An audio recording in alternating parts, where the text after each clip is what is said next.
అందరికీ శుభోదయం.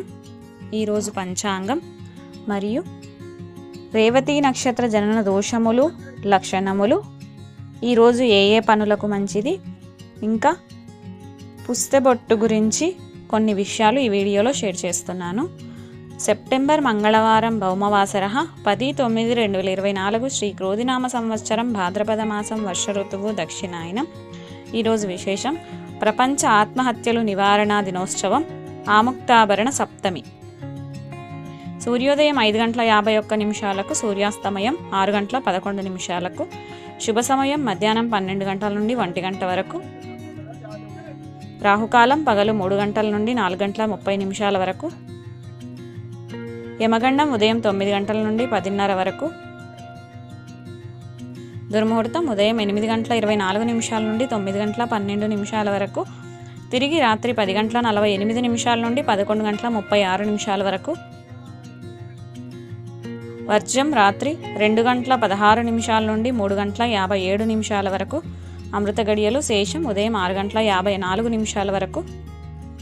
తిథి శుక్ల సప్తమి సాయంత్రం 5:42 వరకు. తదుపరి అష్టమి. నక్షత్రం అనురాధ సాయంత్రం 4:25 వరకు. తదుపరి జ్యేష్ఠ. ఈరోజు ఏ ఏ పనులకు మంచిది? వ్యాపారం, వాహన ప్రారంభం, శస్త్రచికిత్సలు, రిజిస్ట్రేషన్, పెళ్లి చూపులు, అద్దె ఇల్లు మారుటకు మంచిది. రేవతి నక్షత్ర జన్మ దోషములు. మొదటి 3 పాదములలో పుత్రికా పుత్రులు జన్మించిన ఎట్టి దోషము లేదు. 4వ పాదంలో పుత్రుడు జన్మించిన తండ్రికి శిశువునకు, స్త్రీ జన్మించిన తల్లికి శిశువునకు దోషము. దోషశాంతికి నక్షత్ర నవగ్రహ జపములు, రుద్రాభిషేకం జరిపించుకొనవలయును.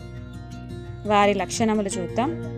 పురుషుడు పుట్టిన ధనవంతుడును, నలుగురిలో పేరు సంపాదించుకొనువాడును, సౌందర్యవంతుడును అయి ఉండును. స్త్రీ జన్మించిన శారీరక పుష్టి గలదియును, ఆచారవంతురాలును అయి ఉండును.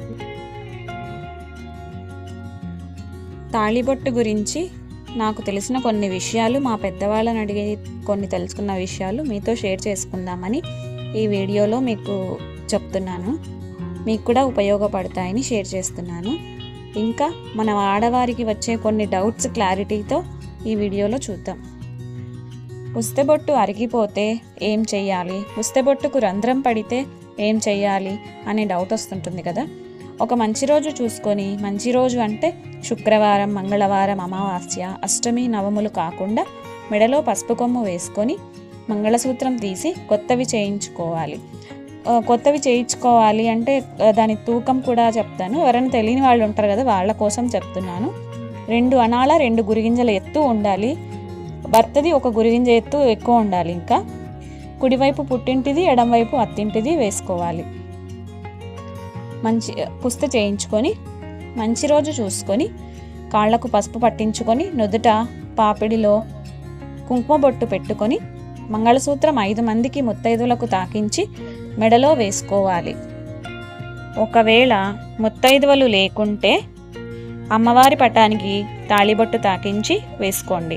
ఇంకా శ్రేష్టంగా ఉండాలి అంటే, పెళ్లిలో కట్టినంత పవిత్రత ఆ పుస్తలకు రావాలి అంటే దేవుడి కళ్యాణం జరుగుతూ ఉంటుంది కదా. ఇంకా మీ వాళ్ళ ఎవరైనా పెళ్లి జరుగుతూ ఉంటే అక్కడ గౌరీ పూజ దగ్గర పెట్టి 5 మంది ముత్తైదులకు తాకించి కట్టుకోండి.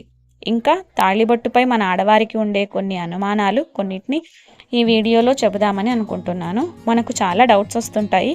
అవి శుక్రవారం, మంగళవారం నల్లలు గుచ్చకూడదు కదా. మరి శుక్రవారం, మంగళవారం పెరిగిపోతే పసుపు తాడు తెగిపోతుంది అంటారండి చాలామంది తెలియక. కానీ సుమంగళి స్త్రీల నోటి నుండి మంగళసూత్రం గురించి ఆ పదం రానివ్వకూడదు. ఎప్పుడైనా కూడా పెరిగిపోతే అనే పదం వాడండి. ఎవరైనా తెలియని వాళ్ళు ఉంటారు కదా, వాళ్ళ కోసం చెప్తున్నాను అంతే. ఒకవేళ శుక్రవారం, మంగళవారం పెరిగిపోతే ఆ తాడు ముడి వేసుకోవచ్చు. ముడి వేసుకోవడానికి కూడా రాకుంటే మెడలో పసుపు కొమ్ము కట్టిన తాడు వేసుకొని దానిని మంచి రోజు గుచ్చుకోండి. ఇంకొక సందేహం కూడా వస్తుంటుంది, ఒకవేళ మనం డేట్ అయినప్పుడు పుస్తెల తాడు పెరిగిపోతే ఏం చేయాలి అని. ఏమి చేయాలంటే అది కూడా ముడి వేసుకుంటే వేసుకోవచ్చు, వేసుకోవడానికి రాకుంటే మెడలో పసుపు కొమ్ము కట్టుకొని 5 రోజుల స్నానం రోజు నల్లలు గుచ్చుకొని వేసుకోండి. ఇంకొక విషయం, నల్లలు గుచ్చుకునేటప్పుడు మీరు ఎక్కడ కూర్చున్నారో అక్కడే కూర్చోవాలి, కదలకుండా. మెడలో మంగళసూత్రం లేకుండా లేచి నడవకూడదు. కడుపుతో ఉన్నప్పుడు మంగళసూత్రం తీయవచ్చా అని కూడా డౌట్ వస్తుంటుంది.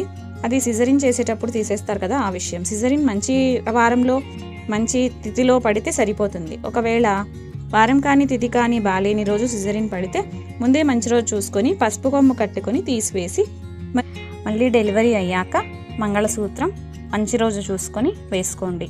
ఇంకా మీకు ఏ విషయం గురించి అయినా అనుమానాలు ఉంటే కామెంట్ బాక్స్లో కామెంట్ చేయండి. ఇంకా దేని గురించి అయినా వీడియో చేయాలి అనుకుంటే కామెంట్ బాక్స్లో కామెంట్ చేయండి. నేను వీడియో పెట్టడానికి ప్రయత్నిస్తాను. మీకు ఈ వీడియో ఉపయోగపడితే దయచేసి లైక్ చేసి, షేర్ చేసి, సబ్స్క్రైబ్ చేయండి.